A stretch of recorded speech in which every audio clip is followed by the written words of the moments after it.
자, 안녕하십니까. 하이퍼리뷰입니다. 자, 2021학년도 정시 최초 합격자 발표, 그 다음에 추가 합격자 발표까지 2021학년도 입시 과정은 이제 다 끝났습니다. 우리에게 이제 남은 것은 추가 모집만 남았죠.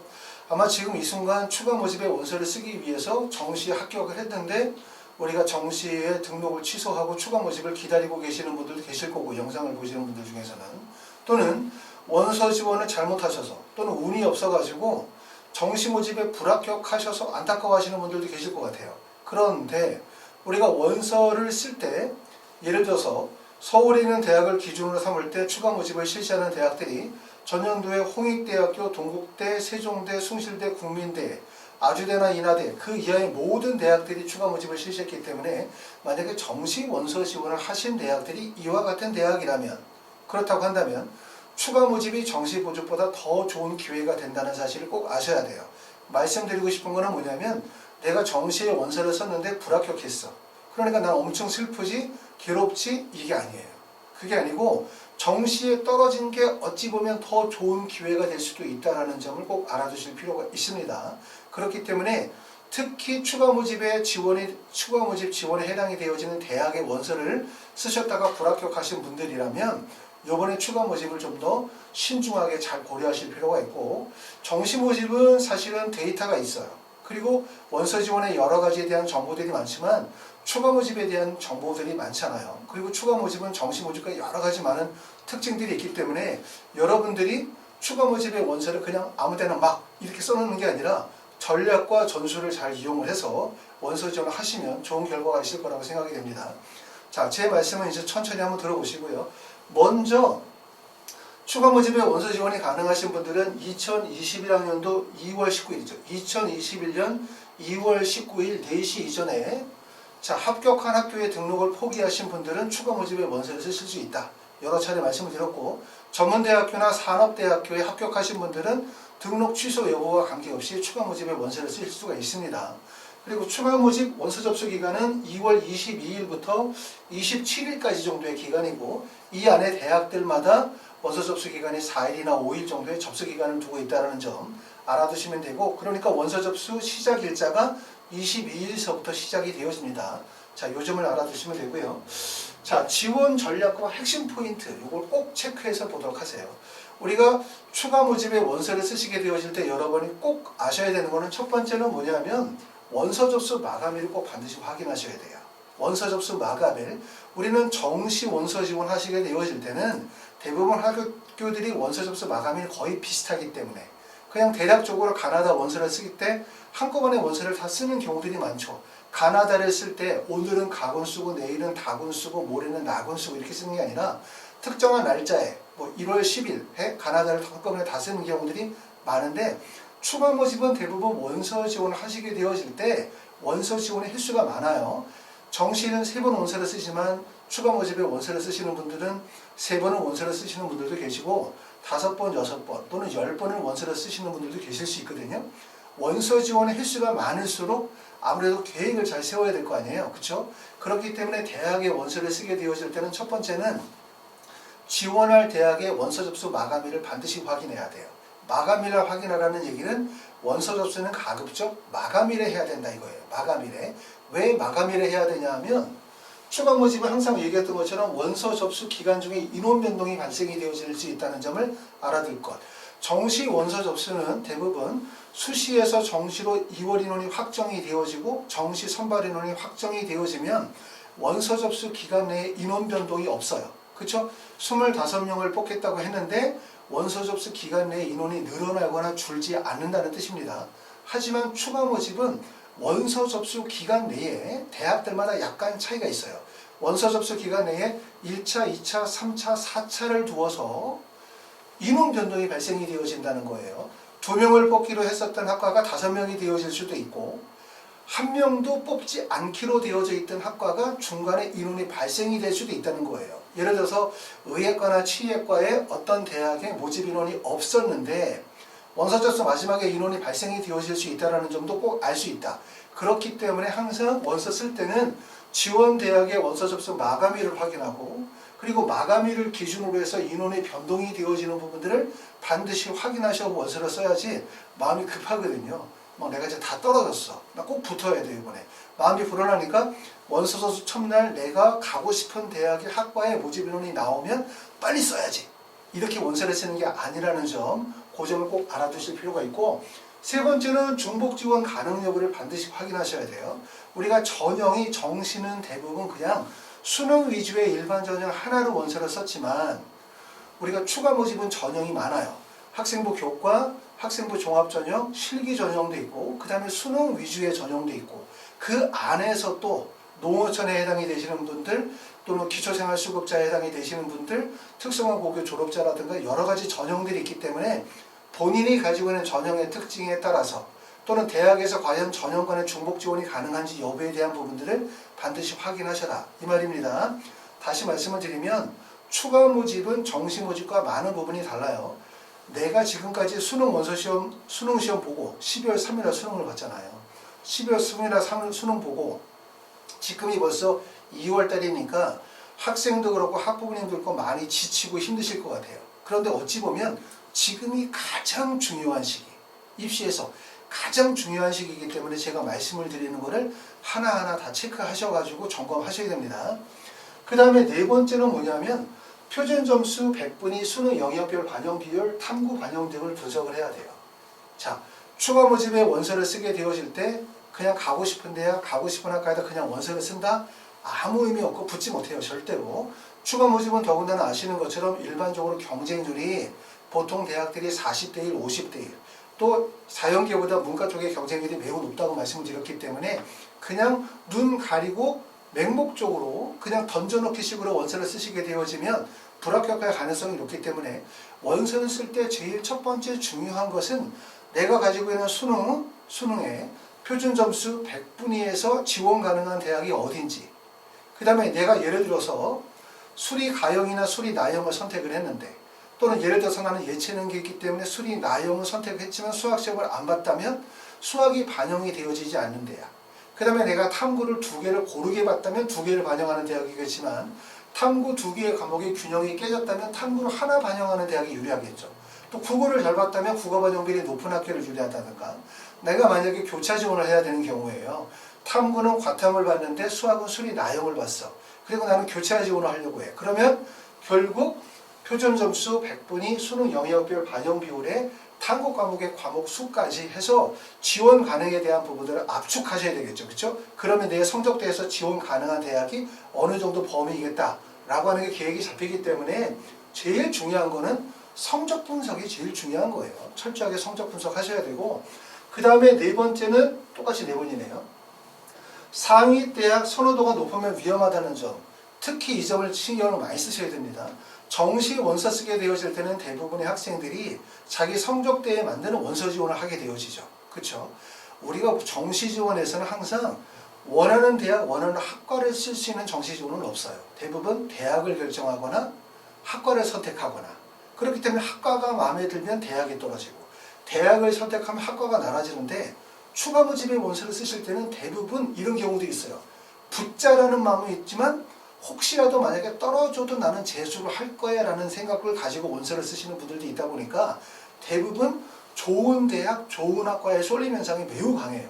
특히 그렇기 때문에 원서를 쓰시게 되어질 때 좋은 대학, 좋은 학과의 원서를 쓰게 되어지면 불합격 가능성이 높기 때문에 학과를 낮추거나 대학을 낮추거나 라고 해서 전략적인 원서 지원이 반드시 필요하다는 점을 알아두시면 되고, 특히 알아둘 점은 추가 모집에서 원서 지원의 가장 큰 특징은 바로 뭐냐면 상위 대학, 선호도가 높은 학과로 집중되어지는 현상이 매우 강하다. 이 점을 꼭 말씀을 드리고 싶고, 그래서 다섯 번째는 뭐냐면 모집 인원과 경쟁률은 중요하지 않아요. 특히 우리가 원서를 쓸 때 어떤 학과가 3명을 뽑고 어떤 학과가 1명을 뽑아. 어디 쓰는 게 더 유리하지? 우리는 대부분 다 3명을 뽑는 학과가 훨씬 더 안정적이고 유리하다고 생각한단 말이에요. 그렇죠? 그리고 경쟁률을 봤더니 어떤 학과의 경쟁률은 30대 1이고 어떤 학과의 경쟁률은 25대 1이야. 그럼 어디가 유리해? 25대 1이 유리하죠. 하지만 경쟁률도 되게 중요한 요소고 모집 인원도 되게 중요한 요소인데 그거는 겉으로 보여지는 피상적인 현상일 뿐인 거고 제일 핵심적으로 원서 지원의 중요한 부분들은 바로 뭐냐면 이 부분이 중요한 거예요. 결국은 원서 지원의 적절성. 다시 말하면 내가 가지고 있는 수능 점수, 표준 점수와 100분의 1을 통해서 합격 가능성에 대한 부분의 적절성. 이 부분이 중요하고, 그 다음에 두 번째는 학과 선호도. 이거 되게 중요하다는 점을 가지고 말씀을 자꾸 드립니다. 무슨 말이냐면 추가 모집에 원서를 쓰시게 되어질 때 여러 가지 생각을 가지고 원서를 쓰시거든요. 반드시 붙어야 된다는 생각으로 쓸 수도 있고, 혹시라도 떨어지더라도 나는 괜찮다, 나는 재수를 할 수 있다 라는 생각을 가지고 원서를 쓰시는 분들도 있고, 또 막다른 길에 오다 보니까 지금은 막 세부적으로 점수 계산하고 분석해가지고 원서를 쓰는 게 아니라 그냥 희망 중심으로 막 원서를 던져놓는 경우들도 많기 때문에, 특히 상위권 대학 선호도가 높은 학과일수록 경쟁률이 되게 높다. 실질 경쟁률이. 그렇기 때문에 학과를 조금 낮추거나 아니면은 대학을 조금 낮추게 되어지면 합격 가능성이 매우 높아진다는 점을 말씀을 드렸고요. 그렇기 때문에 모집 인원과 경쟁률도 중요하지만 그거보다 더 중요해. 원서 쓸 때는 모집 인원과 경쟁률에 현혹이 되시면 안 돼요. 제일 중요한 부분들은 내가 이 대학과 학과에 나의 수능 점수로 합격 가능하냐, 어느 정도까지 합격 가능성이 있느냐, 실제 지원한 아이들과 비교할 때 내가 어느 정도의 경쟁력이 있는지를 잘 살피셔야 되고, 그 다음에는 학과 선호도가 높을수록 위험하다는 점을 반드시 아셔야 돼요. 그러니까 예를 들어서 자연계다 그러면 일반적으로 학생들의 선호도가 높은 게 뭡니까? 기계나 전기전자나 또는 예를 들어서 컴퓨터, 이런 것들은 이제 학과 선호도가 높은 거죠. 문과 같은 경우도 학과 선호가 높은 거, 그러면 대표적으로 미디어 같은 계통들이라든가 경영이라든가 학생들이 좋아할 만한 심리 같은 것들, 그 다음에 이제 의리라든가 디자인이라 이런 쪽에서는 학생의 선호도가 되게 높기 때문에 선호도를 낮추는 전략이 되게 중요하다 말씀을 드릴 수 있고, 그리고 여섯 번째는 하향 안정 지원에서 붙이고 상향 지원하자 이거예요. 대부분 이제 원서를 쓸 때는 학생들이 낮춰서 쓰지 않으려는 경향들이 되게 많아요. 그렇죠. 그러다 보니까 다 위쪽으로 몰려서 쓰려고 하고, 그리고 나는 떨어지면 재수할 거야 라고 하지만 막상 다 떨어지면 상황은 좀 달라요. 그러니까 어차피 붙여 일단은, 그리고 안 가면 되잖아. 그렇죠. 그렇기 때문에 꼭 말씀을 드리는 건 뭐냐면, 내가 재수를 하든 재수를 안 하든 간에 원서를 쓰시게 되어질 때 우리가 그 전에 정시 원서를 쓸 때는 이게 나의 하나의 원서 지원의 지점이라고 생각하면 요 중심으로 원서를 이렇게 썼다고 생각해 봅시다. 그러면 추가 모집에서는 원서 지원의 폭을 넓히셔야 돼요. 다시 말하면 여기에다가도 원서 쓰지만 조금 더 낮춰가지고도 하향 안정 지원하고, 그리고 상향을 칠 때는 좀 더 적극적인 상향 지원도 가능하신 거예요. 폭을 이렇게 넓혀서 원서를 쓰므로 인해서 붙이는 건 하나는 반드시 붙이고, 그렇죠? 그리고서 적정 구간에서 또 붙이고, 그 다음에 상향 지원을 해서 여기서 합격을 노리는 전략인 거죠. 그러니까 나는 여기까지만 쓸 거야 라고 생각하는 학생들은 거기서 한 단계 더 밑으로 낮춰서 원서를 반드시 써서 붙이는 전략을 세울 필요가 있다. 예를 들어서 나는 그냥 재수를 결심하고 있고, 나는 요번에 학교를 어느 정도 붙었는데 포기를 하고 난 상태에서 원서를 쓰는 거기 때문에 일정 대학 밑으로는 안 가도 상관없다. 떨어져도 나는 그냥 재수할 거야.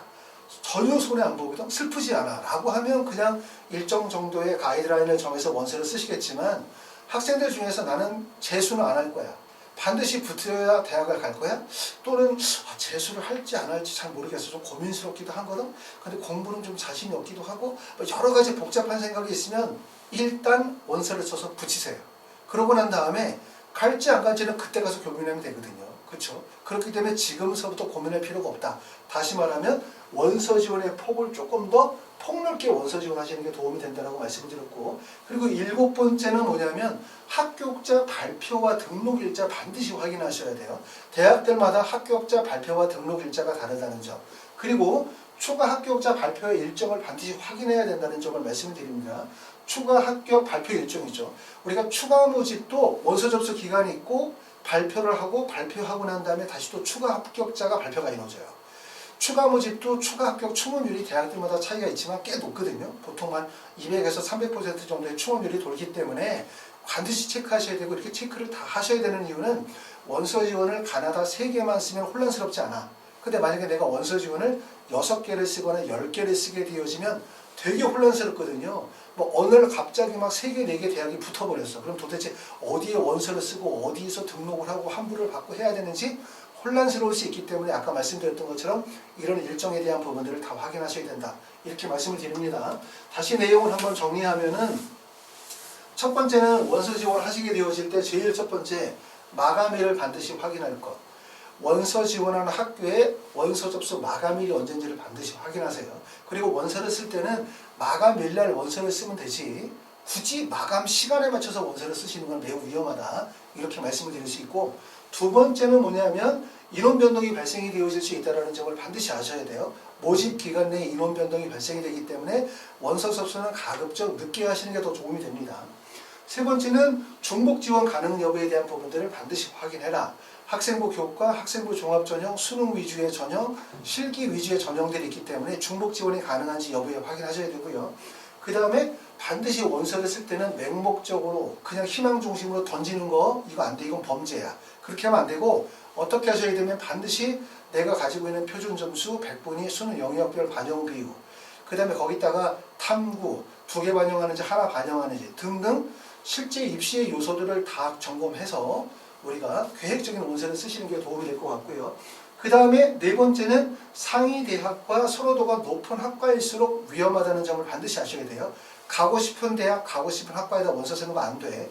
이거는 아주 점수대가 높은 학생들도 물론 그럴 수는 있지만 대부분의 학생들은 안 된다고 생각하면 돼요. 대부분 대학을 낮추거나 학과를 낮추거나 전략적인 원서 지원을 반드시 하셔야 되고, 그 다음에 모집 인원과 경쟁률이 중요하지 않다. 이거 말씀드린 얘기는 이게 중요하지 않다는 뜻이 아니에요. 중요한데 우리는 자꾸 이렇게 눈에 보이는 거에 움직이거든요.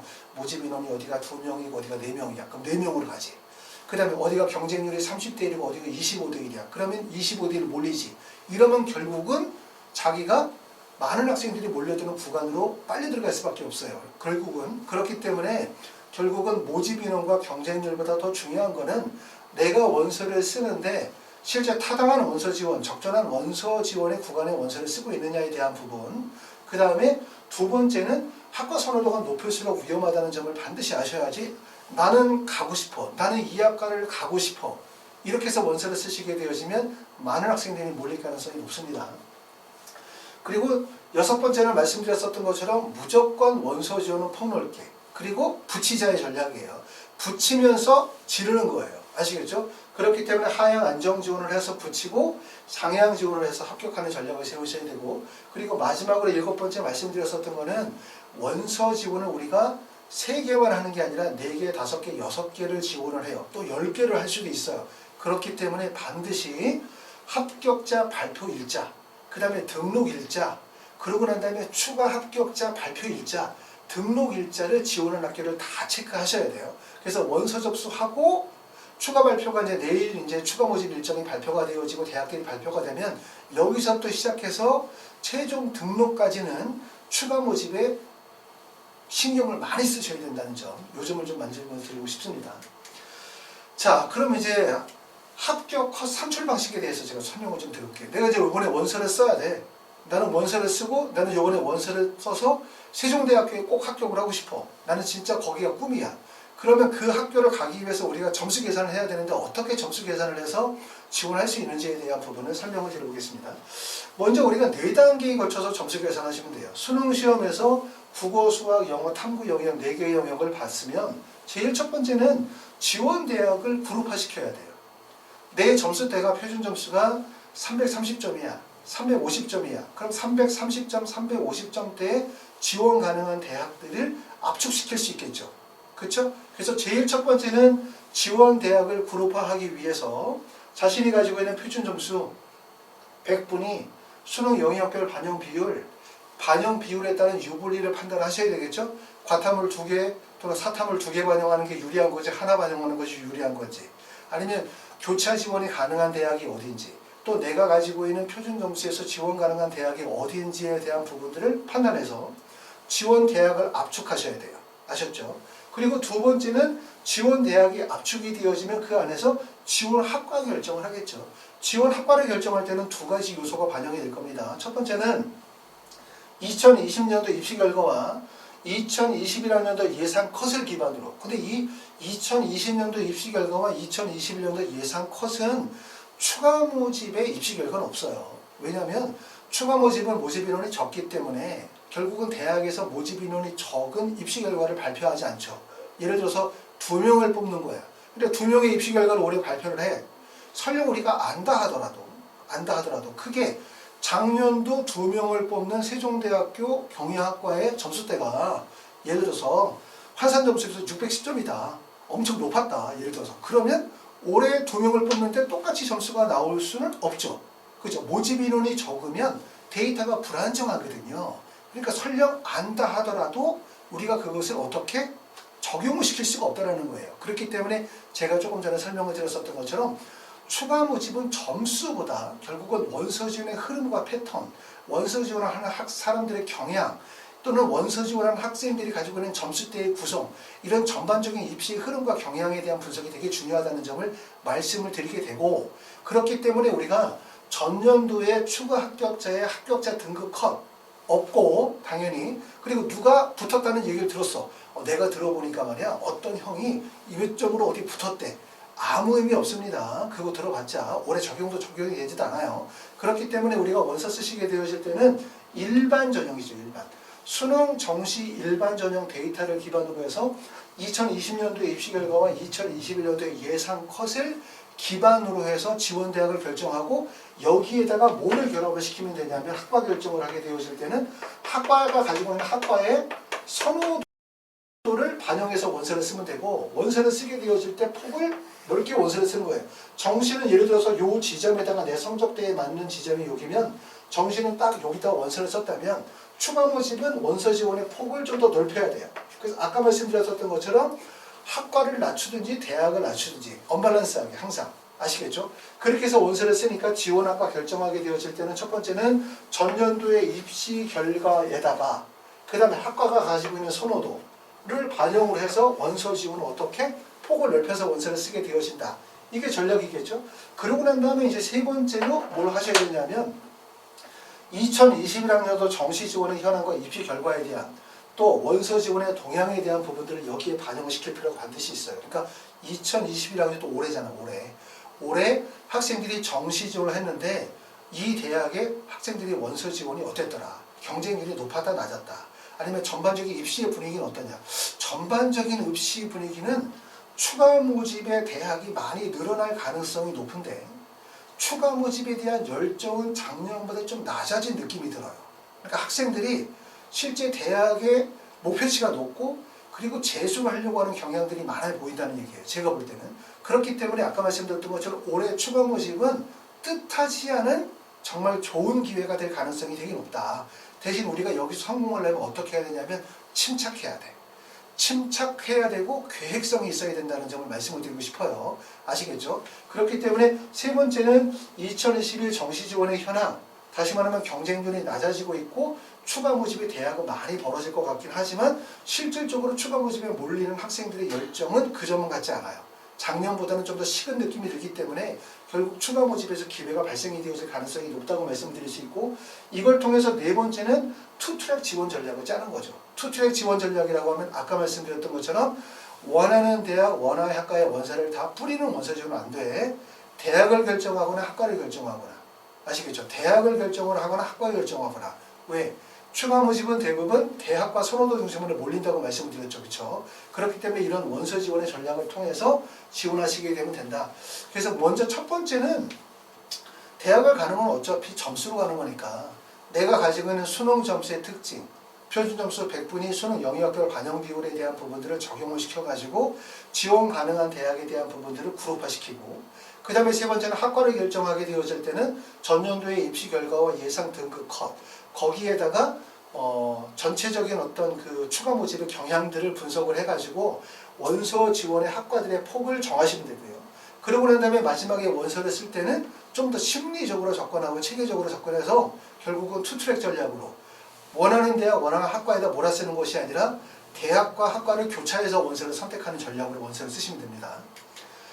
자, 추가 모집 대학은 우리가 2020년도에 발표가 되어졌던 학교, 내일이면 발표가 되겠지만 2021학년도에 추가 모집을 실시하는 학교는 2020년도에 추가 모집을 실시하던 학교와 거의 비슷한 학교가 나올 가능성이 높아요. 작년도에 추가 모집을 실시하던 학교들이 동국대학교, 홍익대학교, 거기가 제일 위쪽 대학이었죠. 건국대학교는 그 전년도에는 건대가 추가 모집이 있었지만 건대는 최근 2년간 추가 모집을 진행하지 않았어요. 그러니까 동국대, 홍익대, 그 다음에 뭐 세종대, 그 다음에 숭실대, 국민대, 광운대, 뭐 모든 대학이죠. 그 밑에는 모든 대학, 안 하는 대학이 아예 없어요. 다 모든 대학이 추가 모집을 실시한다고 보시면 되고, 그리고 의대나 치대나 한의대나 수의에도 다 추가 모집을 실시합니다. 대신 의대나 치대나 한의대는 기대하는 바로는 전년도보다 조금 더 늘어나기를 기대하는 바예요. 그러니까 추가 모집은 2020년도 데이터보다 대학이 좀 더 늘어나겠죠. 대학은 아주 많이 늘어나지는 않을 것 같아요. 대학은 조금 늘어나지만 모집 인원은 많이 늘어날 가능성이 되게 높다. 이렇게 말씀을 드릴 수가 있고, 그래서 지난번에 말씀을 드렸던 것처럼 그렇다고 해서 추가 모집이 막 점수가 엄청 낮은데 무조건 진로는 뭐 원서 쓰는 게 절대가 아니에요. 대부분 지금 추가 모집에 원서를 쓰는 학생들의 성적대가 예를 들어서 요 정도 성적대에 가지고 있는 학생들이 제일 많다고 보시면 돼요. 요 정도. 그러니까 요 정도 성적폭에 있는 학생들이 이 정도 성적대가 없다고 이해를 하셔도 돼요. 간단히 말하면. 우리가 내가 만약에 세종대, 국민대, 광운대, 서울과기대, 명지대 같은 데를 가려고 한다. 그러면 실제 추가 모집에 들어오는 학생들은 이 정도 성적대를 가지고 있는 학생들은 거의 대부분 없다라고 보시면 되고, 그렇기 때문에 이 정도 대학에 붙었었던 학생들이 추가 모집에서는 이 정도 대학에 진입이 가능할 수도 있다. 이렇게 보실 수가 있는데, 아까도 말씀드렸던 것처럼 원서 지원하시게 되어질 때는 그냥 맹목적으로 원서를 집어넣는다고 해서 되는 게 아니거든요. 내 성적대에 높은 성적대들이 상당히 과밀되어져 있어요. 추가 모집에 들어오시는 분들은 대부분 어느 정도의 성적대에 해당되시는 분들이 많냐면 요 아래에 있는 성적대, 예를 들어서 요 밑에 있는 성적대, 아주대나 인하대에서도 학과가 낮은 학과인 학생들만 추가 모집에 들어올 거고, 그 다음에 단국대, 가천대, 인하대, 경기대 중에서도 상위권 학과들보다는 하위권 학과 쪽에 점수대에 해당이 되시는 분들이 추가 모집에 들어오실 가능성이 높거든요. 이 정도 위에 세종대, 숭실대, 국민대, 과기대 정도의 실제 합격할 수 있는 성적대를 가지고 있는 학생들이 추가 모집에 들어오지 않는다고 보셔도 돼요. 아시죠? 그렇기 때문에 요 밑에 있는 점수대가 추가 모집에서는 요 점수대까지 진입이 가능하기 때문에 실제 추가 모집에서는 기회가 된다고 말씀드리고, 단 아까도 말씀드렸던 것처럼 내 점수가 330점이야. 근데 여기가 만약에 370점이야 원래는. 그러면 추가 모집에서 원서 쓰면 이렇게 되겠지라고 생각하지만 어렵죠. 왜냐하면 추가 모집에서 가장 많이 과밀되어 있는 점수대가 흔히 말하면 350에서 340점대 학생들이 되게 많을 수 있거든요. 이 학생들이 대부분 서울 수도권 상위권 대학을 노린다고 보게 되어지만 실제 점수 경쟁에서 밀릴 가능성이 높아요. 이 점수는. 그렇기 때문에 아까 말씀드렸던 것처럼 첫 번째는 올해 2021학년도 추가 모집에 원서를 쓴 학생들이 대부분 몇 점 정도대의 학생들이 많이 형성이 되어져 있느냐, 이런 부분들 알아야 되고, 그리고 내가 그 학생들과의 경쟁에서 이겨서 목표하는 대학인 학과를 붙기 위해서 어떤 전략을 짜야 되냐, 이런 부분들을 우리가 세밀하게 계획을 세워서 진행하시면 될 것 같습니다. 자, 그래서 오늘 이제 아마 내일이면 추가 모집 대학이 또 모집 인원이 확정이 발표가 되어질 텐데, 몇 명을 뽑느냐, 어떤 과에 뽑느냐 보다 어찌 보면 제가 오늘 말씀을 드리는 얘기가 훨씬 중요한 거예요. 어떻게 원서를 쓰고 어떻게 준비하고 어떻게 원서 지원을 해야만 합격할 수 있는지에 대한 부분들을 제가 자세히 설명을 드렸기 때문에 제가 말씀을 드리는 대로 침착하게, 급하게 마음을 먹지 말고 차분하게 하나씩 준비하면서 일정들을 다 계획하시면 도움이 될 것 같고, 하이퍼리뷰에서는 지금 추가 모집 컨설팅을 언제부터 시작하냐면, 자, 20일부터 진행하려고 했었는데 우리가 추가 모집 대학에 대한 부분들이 발표가 늦어지면서 22일부터 시작해서 26일 사이에 추가 모집 컨설팅을 진행을 합니다. 조금 더 전문적인 상담을 원하시는 분들은 방문이나 전화 상담을 통해서 진행을 하기 때문에 문의하시면 제가 답변 드리겠습니다. 감사합니다.